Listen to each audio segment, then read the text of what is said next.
Hello everyone, আসসালামু আলাইকুম সবাইকে। কেমন আছেন সবাই? আমি আলহামদুলিল্লাহ ভালো আছি। তো আজকে ফার্স্ট টাইম আমি আপনাদের সাথে ব্লগ শেয়ার করছি। তো সেটা আমি সকাল থেকেই শুরু করলাম।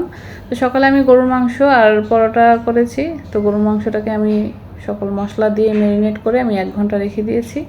তো 1 ঘন্টা পর আমি চুলায় বসিয়ে দিলাম। আমি কিছুক্ষণ মাংসটাকে কষিয়ে রান্না করেছি।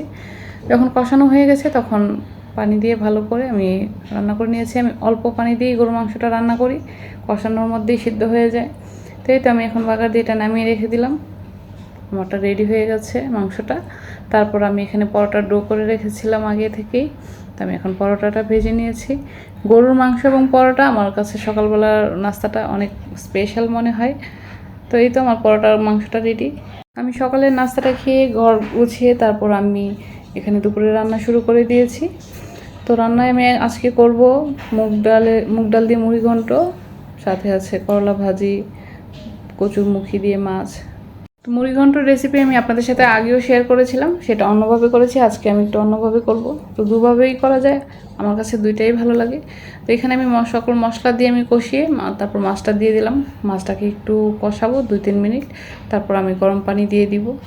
গরম পানি দিয়ে আমি এখানে কিছুক্ষণ মাছটাকে রান্না করব 4-5 মিনিট।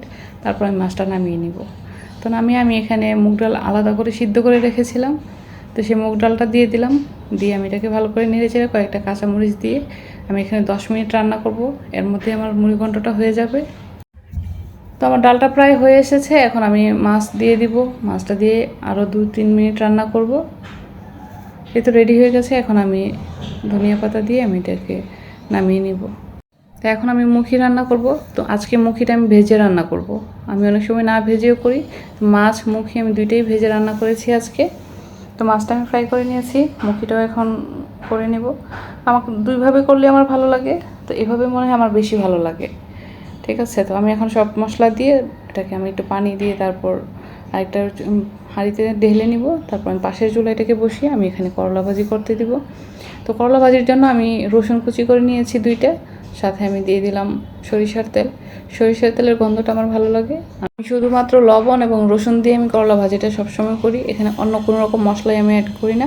তারপর এটাকে আমি ঢেকে রান্না করব কিছুক্ষণ অল্প আছে। এর মধ্যে আমার মুখিটাও হয়ে গেছে, ধনিয়া পাতা দিয়ে নামিয়ে নিলাম। আমার করলা ভাজিটাও হয়ে গেছে, একদম ভাজা ভাজা হয়েছে। এভাবে করলা ভাজি আমার অনেক ভালো লাগে। তো আমি এখন দুপুরের প্লেটটা সাজিয়ে নিব। আমি আজকে যা যা রান্না করেছি দুপুরে, এখানে আছে করলা ভাজি, তারপর মাছ ভাজা, মুখির তরকারি আর মুড়িঘণ্ট। তো এইভাবে প্লেট সাজিয়ে নিলে আমার কাছে খেতে ভালো লাগে। আজকের ব্লগটা কেমন লেগেছে কমেন্ট করে জানাবেন, লাইক কমেন্ট করে পাশে থাকবেন। তো আপনাদের ভালো লাগলে আমারও ভালো লাগবে। নেক্সটে আরও ব্লগ শেয়ার করব। সবাই ভালো থাকবেন। আল্লাহ হাফিজ।